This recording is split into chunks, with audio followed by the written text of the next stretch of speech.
a palavra de Deus através da leitura bíblica. A Bíblia para nós é a palavra de Deus. Filipenses capítulo 4, abra aí a sua Bíblia em Filipenses capítulo 4. Eu queria fazer a leitura desse texto a partir... Foi? Parabéns, Deus te abençoe. Hebreus capítulo 4, eu quero ler com os irmãos, Hebreus não, Filipenses no caso, desculpe. Filipenses 4, versículo 2. Filipenses capítulo 4, a carta que o apóstolo Paulo escreveu. Paulo estava preso, tudo indica que em Roma, ele chegou ao seu destino, e aqui ele estava enviando a carta para esta comunidade na prisão. E esta comunidade de Filipos não tinha esse nome, era Crênedes, o nome desta cidade. E ela só veio ser chamada de Filipos, porque Filipe II, pai do nosso Alexandre o Grande, já ouviram falar de Alexandre o Grande? O pai dele se chamava Filipe II, e esse Filipe II invadiu essa região de Crênede, que fica na região da Macedônia, e colocou o seu nome na cidade. Essa cidade não era vista pelos hebreus, não era citada pelo mundo hebreu. Então tudo indica que era formado apenas por gentios e por romanos, soldados romanos aposentados. Fazia parte desta comunidade, por isso que ela é chamada de Filipos. E por isso que você não vai ver essa expressão no Antigo Testamento. E no capítulo 4, Paulo está encerrando o seu discurso para uma comunidade gentia que havia se convertido ao Evangelho, mas ainda continuava com as mesmas práticas quando não estavam no Evangelho. Então, como era uma comunidade gentia, esse povo vivia numa união de várias adorações, vários deuses, várias religiões, e quando eles se converteram ao cristianismo, eles levaram com eles todas essas práticas religiosas. Só que eles estavam vivendo conflitos muito grandes internamente. Não era necessariamente por causa das perseguições, até porque esta comunidade não sofria com tanta perseguição, era apaziguada, era uma comunidade gentia. Só que eles viviam conflitos sobre o que é felicidade, o que é alegria, como nós podemos desfrutar de uma alegria em Cristo, mesmo passando por tantas aflições na vida. Então, alguns questionamentos surgiram. E Paulo manda uma carta para esta comunidade, a partir do capítulo 4, versículo 2, dizendo assim: agora suplico a Evódia e a Síntique, tendo em vista que estão no Senhor, resolvam seu desentendimento. E peço a você, meu fiel colaborador, que ajude essas duas mulheres, pois elas trabalham arduamente comigo na propagação das boas novas, e também com Clemente e com meus outros colaboradores, cujos nomes estão escritos no livro da vida. Alegrem-se sempre no Senhor. Repito, alegrem-se. Que todos vejam que vocês são amáveis em tudo o que fazem. Lembre-se de que o Senhor virá em breve. Não vivam preocupados com coisa alguma.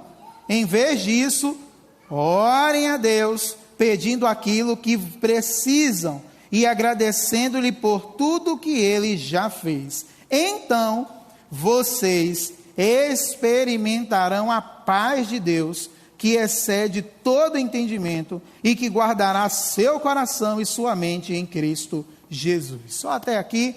Que Deus nos abençoe com a compreensão desse texto. Minha oração é que o Espírito Santo continue falando ao seu coração. Esta frase que inicia o versículo 7 é uma frase emblemática, e é ela que costura todo o livro de Filipenses. Essa frase que inicia o versículo 7 mostra exatamente uma coisa, que a comunidade em Filipos, os cristãos ali em Filipos, não estavam experimentando, não tinham dentro deles, não existia dentro da sua vida.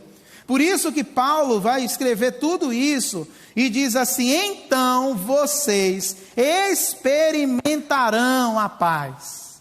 Ele joga para o futuro. Eles não estavam experimentando a paz, não existia paz na vida deles. O que existiam eram conflitos. E aí Paulo diz assim: vocês vão experimentar a paz. E aí vem aquelas conjunções subordinadas condicionais, se. Você vai experimentar a paz, se. Exatamente porque olhamos para esse texto e vemos uma comunidade em conflito, onde eles deveriam ter paz em meio às turbulências da vida. Eu queria falar sobre isso, sobre essa paz em meio a essas turbulências da vida. Vivemos cenário de guerra. Guerra que eu falo não só no sentido literal da palavra, estamos acompanhando aí guerras acontecendo em nosso mundo por diversos motivos, mas existem outras guerras espalhadas pelo mundo, as quais nós não temos acesso, a mídia não divulga, nós não temos acesso a essas questões, mas o mundo está em guerra, o mundo está em conflito. O Brasil é apenas um reflexo de tudo que já está acontecendo no mundo inteiro. Então esse cenário de guerra que nos assusta, que faz com que a gente olhe para a vida e não faça mais planejamentos a longo prazo, esse cenário de guerra que invade a vida de muitas pessoas, gerando medo, angústia, sofrimento, é real, é concreto, independe de liderança, independe de poder, independe de política. Desde que o mundo se fez mundo, enfrentamos cenários de guerra. E isso é fato, não precisa nem inventar mais nada além disso. O grande problema, e em contrapartida a isso, é que as maiores guerras que enfrentamos não estão fora da gente, mas estão dentro de nós. Além de enfrentarmos guerras que estão fora e externamente de cada um de nós, ainda enfrentamos os nossos conflitos internos, que são guerras que trazem angústia para a gente, que trazem dor. São cenários dentro de nós em que decisões precisam ser tomadas. São cenários dentro de nós que coisas precisam ser mudadas, mexidas. São cenários dentro de nós de dúvidas, de angústias, de incertezas, de algumas incredulidades, por que não dizer isso? São coisas que acontecem dentro de nós que nos impedem até de dormir, que nos impedem de nos concentrarmos no lugar onde nós estamos, que nos impede de focar e de presentificar a vida, o momento, porque sempre estamos em conflitos que nos impede de dormir, temos síndrome do pensamento acelerado, falamos rápido demais, ou falamos até quando não estamos falando, pronunciamos palavras que parece que só está no nosso pensamento, mas olhamos para a vida e expressão de muitas pessoas, e você vê o lábio dela mexendo, porque está falando, não consegue contentar e deixar o pensamento na sua mente, apenas lá, mas externaliza isso e é visível, por fruto de cenários de guerras que existem dentro de nós. Vivemos em guerra. E para vencer essa guerra que existe dentro de nós, nós precisamos entender que depende de nós. Entendeu isso? Não depende de uma ação direta de Deus. Para que você, eu, cada um de nós, experimentemos a paz que excede a todo entendimento, como diz o texto, vai depender de mim, de você. Da forma como você leva a sua vida, da forma como você vivencia as suas experiências, da forma como você se relaciona com o outro, com Deus e com você mesmo. Vivemos essa guerra interior. E aí o apóstolo Paulo, escrevendo a sua carta para esta comunidade, disse assim para eles: vocês precisam experimentar essa paz. Senão, vocês vão viver vazios a vida inteira. Senão, eu vou estar mandando cartas para vocês, dizendo: alegrai-vos no Senhor. Outra vez vos digo: alegrai. Por que não tem alegria? E por que não existia alegria nesta comunidade? Porque não tinha paz. A paz é algo que está sob um controle nosso, e se nós perdermos de vista, nós sempre vamos continuar vazios. Porque é que nós somos servos do Senhor, cumprimos todos os nossos rituais, tentamos fazer tudo que é corretinho, bonitinho, tentamos ser honestos, tentamos fazer tudo certo, e porque ainda o sentimento e a sensação de vazio existe dentro de nós? Porque não experimentamos a paz que excede a todo entendimento, que está acima disso. E aí eu queria pontuar com os irmãos quais os conselhos que o apóstolo Paulo deu aqui para esta comunidade, para que eles pudessem experimentar essa paz. Quais foram os conselhos que Paulo falou aqui? Dizendo assim, Paulo conseguiu identificar.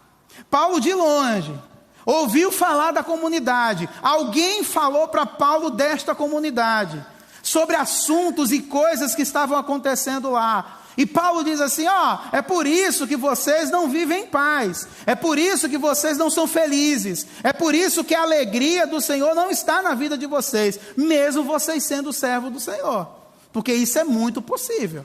Mas por que é que vocês não experimentam a paz? E quais são as características que Paulo identificou aqui, para mostrar como é que eles poderiam experimentar a paz, e como nós podemos experimentar a paz hoje na nossa vida? A primeira coisa que eu destaco nesse texto foi uma recomendação que Paulo fez para duas irmãs santas, servas do Senhor. Ele vai dizer assim, versículo 2: agora suplico. A expressão grega está lá, rogo, eu imploro, Paulo está dizendo, a Evódia e a Síntique. E ele vai dizer o que ele gostaria que acontecesse. Tendo em vista que estão no Senhor, resolvam seu desentendimento. Paulo descobriu aqui por que é que esta comunidade não conseguia experimentar a paz. Sabe como é que nós podemos experimentar a paz hoje também? Experimentamos a paz que excede a todo entendimento, quando cultivamos dentro de nós a prática do perdão. É isso que Paulo está dizendo. Paulo está dizendo assim, sabe por que vocês não são felizes? E sabe por que vocês não estão em paz? Porque vocês não cultivam o perdão na vida de vocês.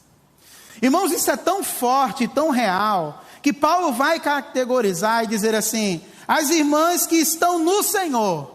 Ou seja, é como se fosse uma ironia de Paulo, dizendo, se vocês estão no Senhor, então, se vocês estão no Senhor, cultive a prática do perdão no coração de vocês, porque senão vocês não vão ter paz.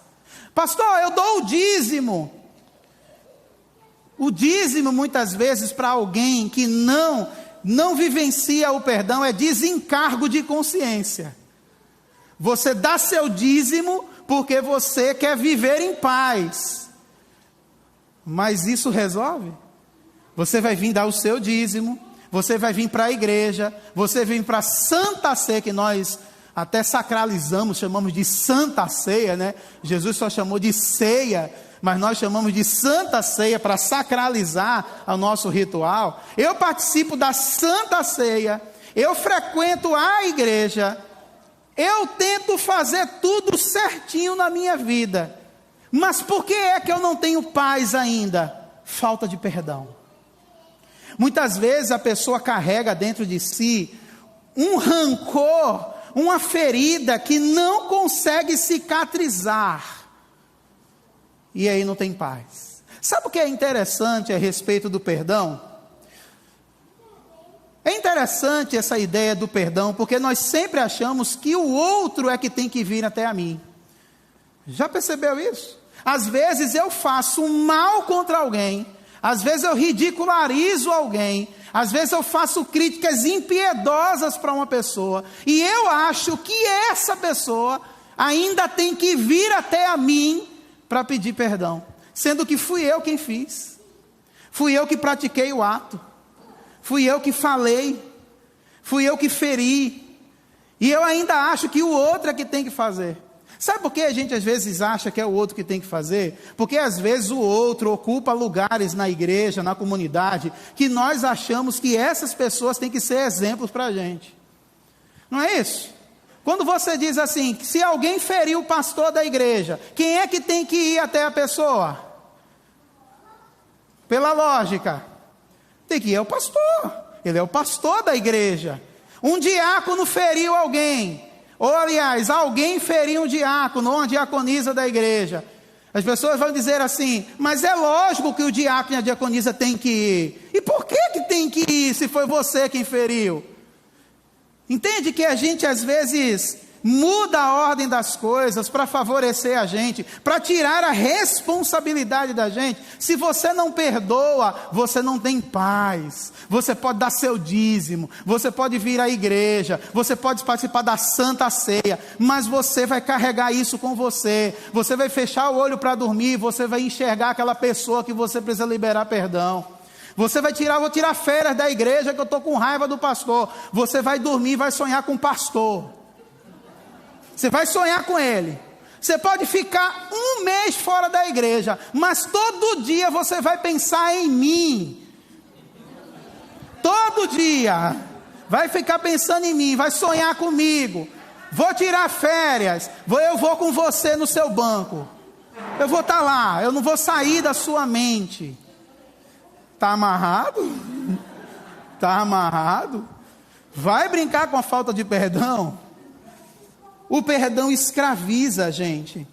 E não há como nós vivermos e experimentarmos a paz. Eu duvido que uma pessoa que diga que ela está com dificuldade com alguém, com ressentimento, com a ferida, eu duvido que essa pessoa tenha paz. Eu duvido que essa pessoa consiga dormir em paz, dormir bem. Porque Paulo diz assim, então experimentarão a paz de Deus. Quando é que você vai experimentar a paz de Deus? Quando você, eu, cada um de nós, cultivarmos a prática do perdão. Foi isso que Paulo disse para as duas santas, para as duas irmãs. Resolva o desentendimento de vocês. Por quê? Vocês estão no Senhor. Mas para quê? Para vocês desfrutarem da paz. Não há como desfrutar da paz sem a prática do perdão. Você vai viver a sua vida, vai rodar para onde você for, mas você não vai conseguir viver em paz. E Paulo está dizendo, só experimentamos a paz por meio do perdão. Não tem como. Mas uma outra coisa a respeito do perdão, que eu acho muito interessante, é que às vezes o perdão não precisa ser liberado de mim para você, ou de você para comigo. Às vezes o perdão deve ser liberado de nós para nós mesmos. Percebe isso? Que muitas vezes não vivemos em paz porque nós não nos perdoamos. Deus já me perdoou. Às vezes o outro também já me perdoou, mas eu me culpo todos os dias por aquilo que eu fiz. E aí não gera paz dentro de mim, porque não há um auto-perdão. Eu não consigo experimentar a paz, porque eu não me perdoo. Eu faço coisas, cuidado aqui com a câmera, viu filha? Senão o papai vai ter que pagar. A gente parcela, mas papai vai ter que pagar. Nós não conseguimos experimentar essa paz, porque olhamos para aquilo que fizemos e não nos perdoamos. A gente acorda todos os dias e falamos o quê? Eu fiz, aconteceu, não deveria ter feito, eu realizei aquilo, e eu me culpo por isso. E eu não vivo em paz, porque eu preciso derramar na minha vida o perdão. Deus já te perdoou, mas eu não consigo me perdoar. Eu acho que aquilo que eu fiz merece uma punição. E aí quando as coisas dão errado para a gente diz, tá, tem que acontecer errado mesmo. Eu mereço isso. Eu mereço passar pelo que eu estou passando. Porque eu fui uma pessoa que fiz isso lá atrás. E Deus está me punindo por isso. Não, Deus não está te punindo. Você está se punindo. Você está colocando um fardo em cima de você que Deus não colocou. Quando nós recorremos a Deus em perdão, depois que nós perdoarmos o outro, se você for lá na oração do Pai Nosso, a oração do Pai Nosso é linda, não é? A gente lê, maravilhoso. Mas aí Jesus ensina a orar dizendo assim: Pai, perdoa as nossas ofensas, assim como nós perdoamos aquele que nos tem ofendido. Sabe o que você está dizendo para Deus? Deus, me perdoa na mesma proporção que eu perdoo. A gente merece o perdão. Imagina você pedir perdão a Deus e dizer: Deus, me perdoa da mesma forma que eu perdoo. Mas não é isso. A ideia que eu estou falando com os irmãos também é que às vezes você tem certeza que Deus perdoou você, mas você não se perdoa. E essa é uma das culpas enormes que nós carregamos dentro de nós. É um sentimento de culpa que tira a nossa paz.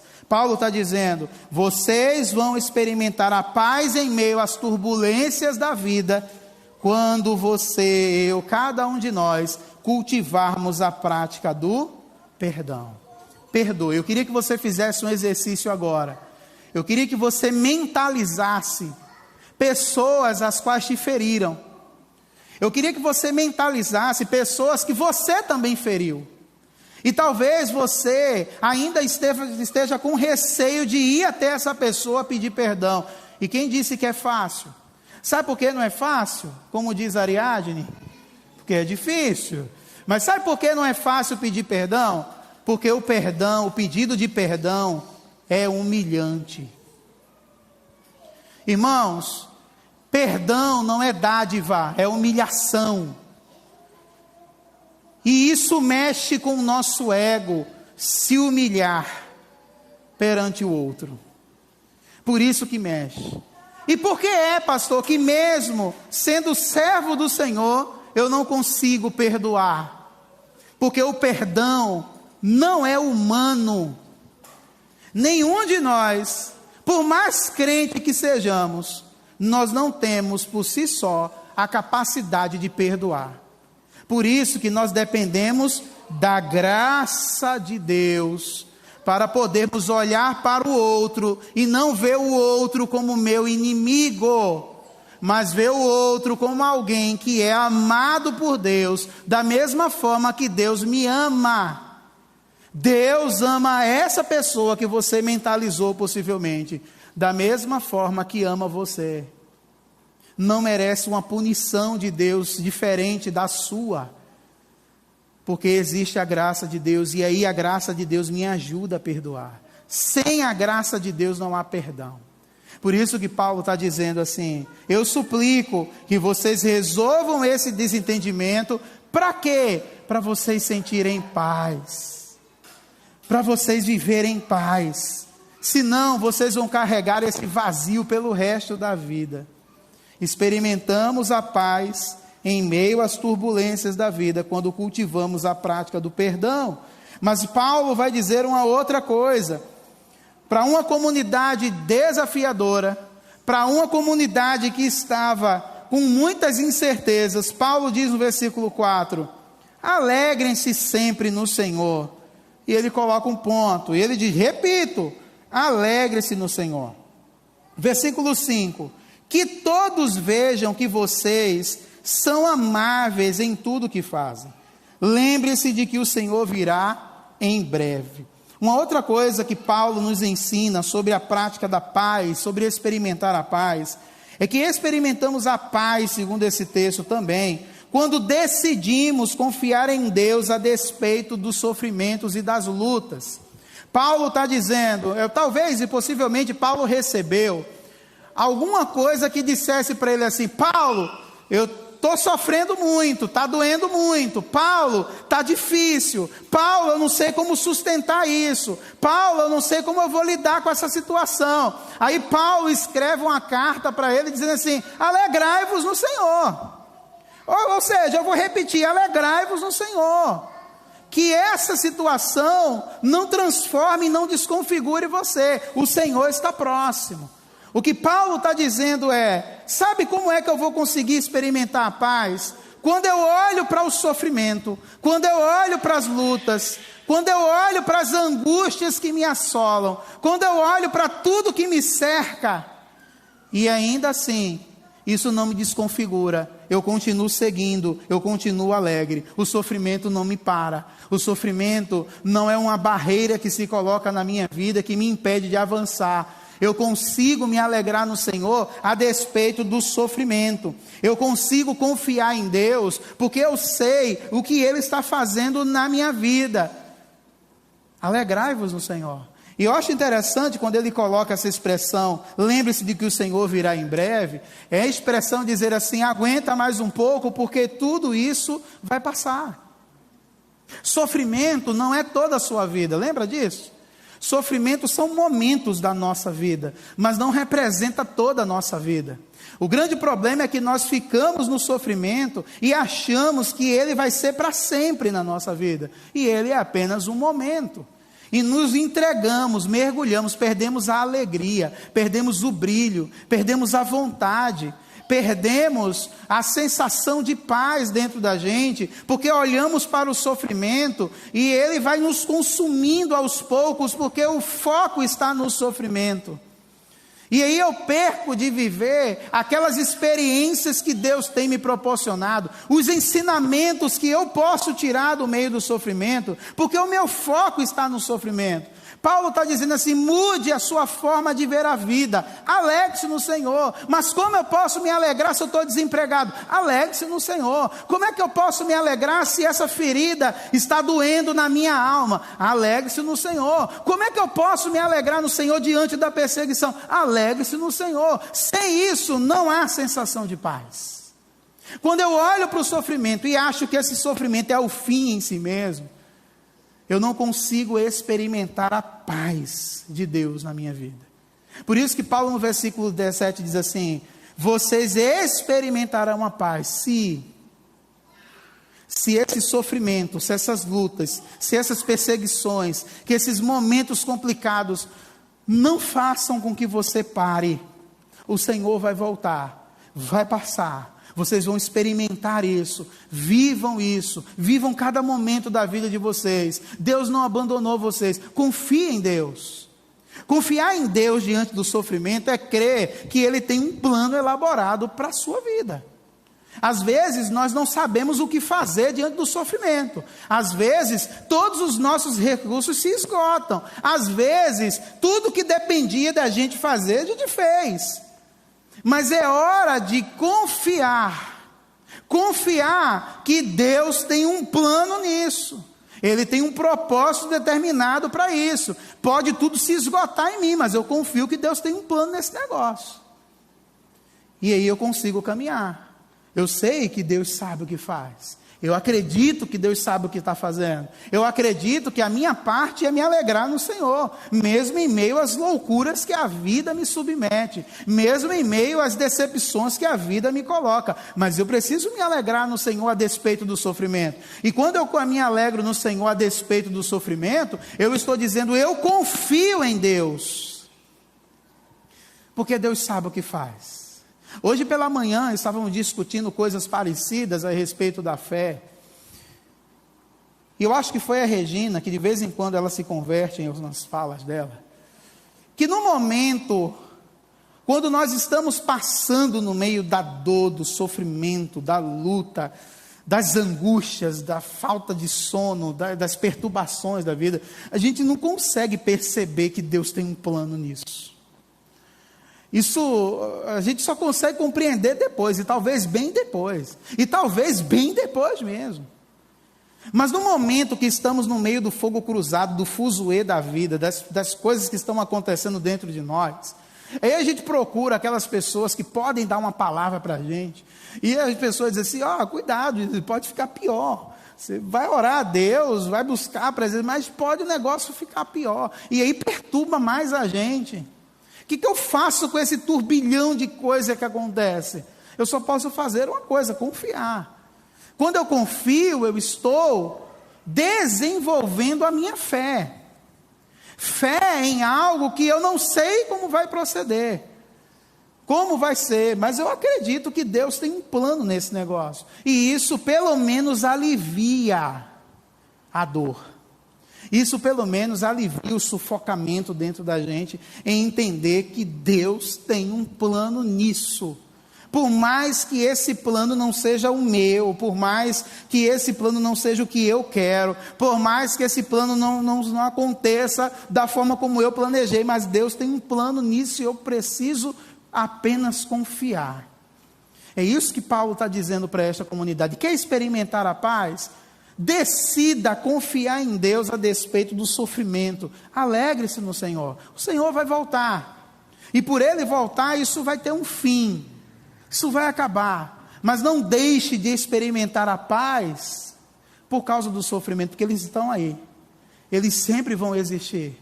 Eles sempre vão estar perseguindo a gente. Pastor, vai ter um momento que o sofrimento da minha vida vai acabar? Vai, um dia você vai morrer. Aí vai acabar. Aí nós vamos para um lugar que não vai ter mais choro, nem dor, nem angústia, nem sofrimento. Essas coisas vão ter passado. Mas pastor, eu quero saber aqui. Eu aqui na terra, vai ter um dia que esse sofrimento vai acabar? Esse sofrimento atual pode acabar, mas vai vir outro. Animador essa palavra, né? Maravilha, pastor, eu vou sair aqui do culto cheio do poder. Mas a gente experimenta a paz quando a gente sabe que Deus está conosco em todos os momentos.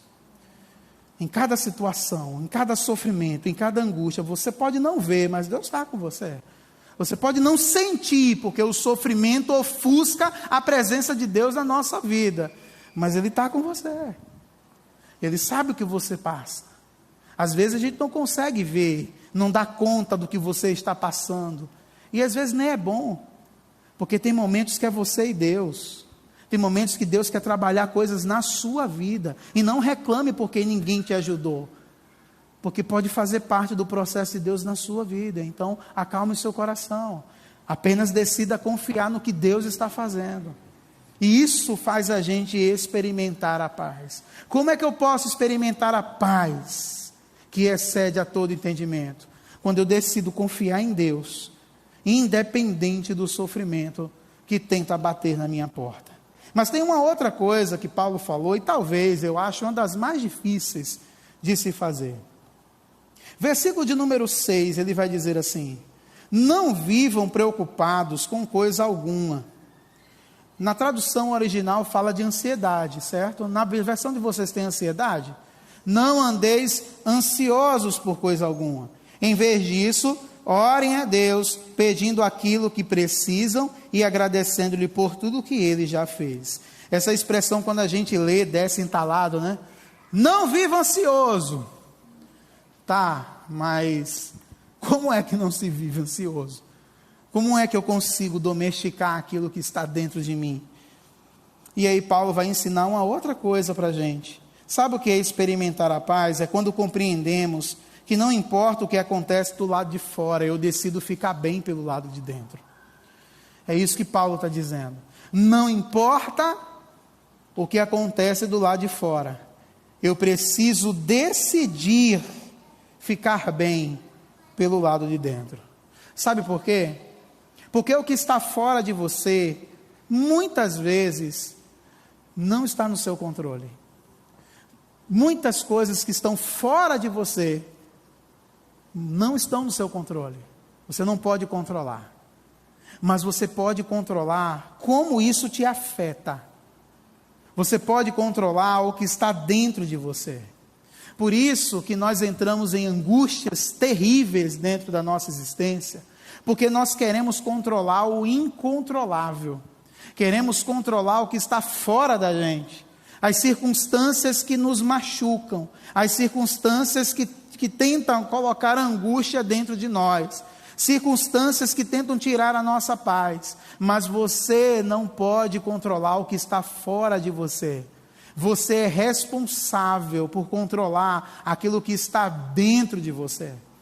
Paulo está dizendo, não andeis ansiosos por coisa alguma, ou seja, As coisas estão acontecendo ao seu redor. As coisas estão lá tentando bater a sua porta, tentando tirar o seu sono, tentando tirar a sua paz, tentando colocar angústia dentro de você. Mas quem decide isso? Sou eu. Eu decido olhar para o mundo caótico que está na minha volta. Eu decido olhar para tudo que está acontecendo ao meu redor. E eu decido ficar em paz. Porque sou eu quem controlo isso. Eu preciso estar no controle disso. Eu não posso deixar que aquilo que está fora domine o que está dentro. Então, essa decisão é sua. O verdadeiro motivo pelo qual nós vivemos em paz é quando nós não deixamos que as circunstâncias da vida possam tirar a nossa paz. É igual aqueles momentos em que tem pessoas que tiram a gente do sério. Não tem aquelas pessoas que você olha para elas e diz assim, caramba, essa pessoa é muito chata, essa pessoa me tira do sério.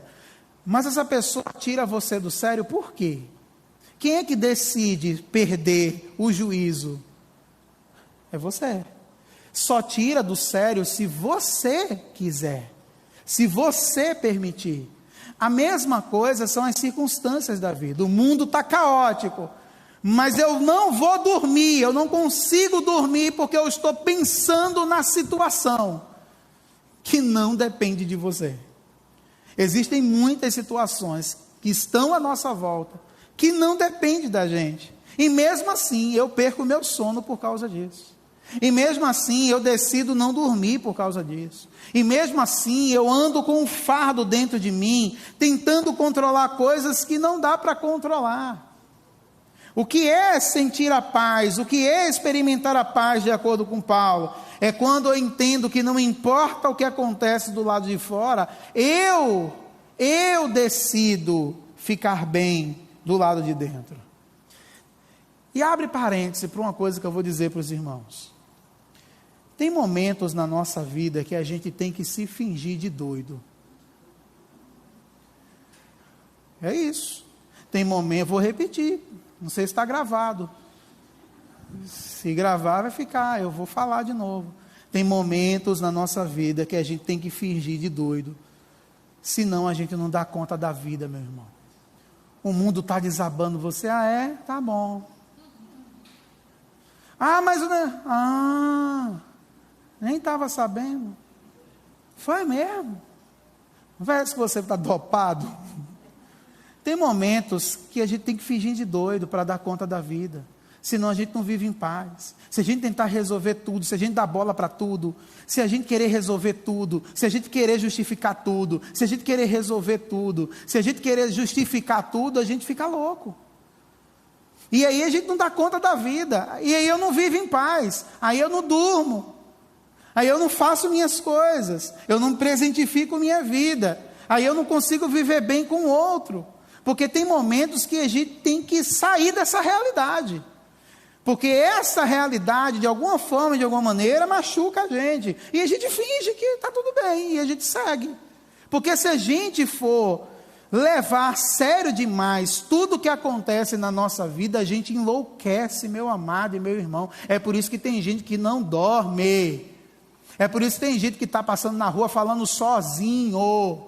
É por isso que tem gente que fica com tique nervoso em todo lugar, fica batendo o pé o tempo todo, fica piscando o olho. Nem você vai olha no espelho, o negócio está. Você, meu Deus, é hoje. E não é, você está querendo dar conta do mundo, abraçar o mundo com as mãos, responder tudo. Não dá conta da vida dessa forma. Se você não se fingir de doido, você vai endoidar de verdade. Se você não se fingir de doido, eu vou visitar você no Adalto. Existe sim, que eu já levei gente. Existe sim. Não existe daquela forma, mas existe. Irmãos, se nós não nos fingirmos de louco em alguns momentos da nossa vida, a vida vai enlouquecer a gente. E pela vida enlouquecer a gente perde a beleza que é a vida, porque a gente se concentra apenas naquilo que muitas vezes vai tirar a nossa paz. Viva a vida, mas não levando tudo o que acontece com muita seriedade, porque vai tirar a sua paz. Paulo está dizendo aqui: experimentarão a paz que excede a todo entendimento quando você não fica preocupado com coisa alguma.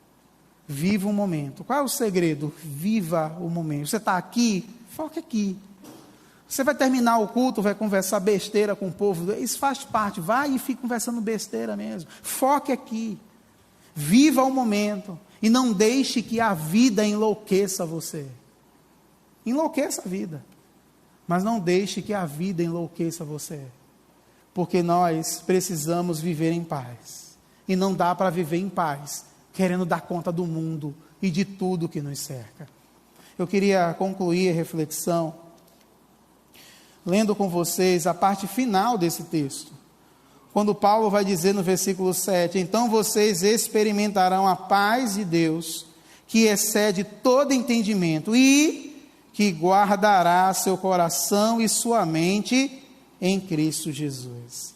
Eu queria concluir, irmãos, dizendo para vocês que por que nós precisamos experimentar a paz? Por que a gente está fazendo questão de dizer isso? Vive em paz, deixa a paz de Deus exceder a sua vida, deixa essa paz de Deus fluir em você. Por quê? Porque quando experimentamos a paz, nós temos tranquilidade de poder seguir com a nossa vida. Paulo está dizendo: experimentarão a paz e ela vai guardar o seu coração e sua mente. Você vai ter tranquilidade para seguir a sua vida, você vai ter tranquilidade para tomar suas decisões, você vai ter tranquilidade para viver, você vai ter tranquilidade para desfrutar da vida, porque o seu coração e a sua mente estão sujeitos ao Senhor, porque o seu coração está diante do Senhor, e Ele vai ajudar você a dar conta da vida. Peça para que o Senhor aquiete a sua alma, lhe dê a paz, para que você tenha serenidade para tomar suas decisões. Não há como tomar decisões em conflitos. Decisões em conflitos geram mais conflitos, mas decisão em paz gera bênção de Deus para a vida da gente. Eu queria convidar você a orar junto comigo. Feche seus olhos. E eu queria que você pensasse em situações que estão tentando tirar a sua paz.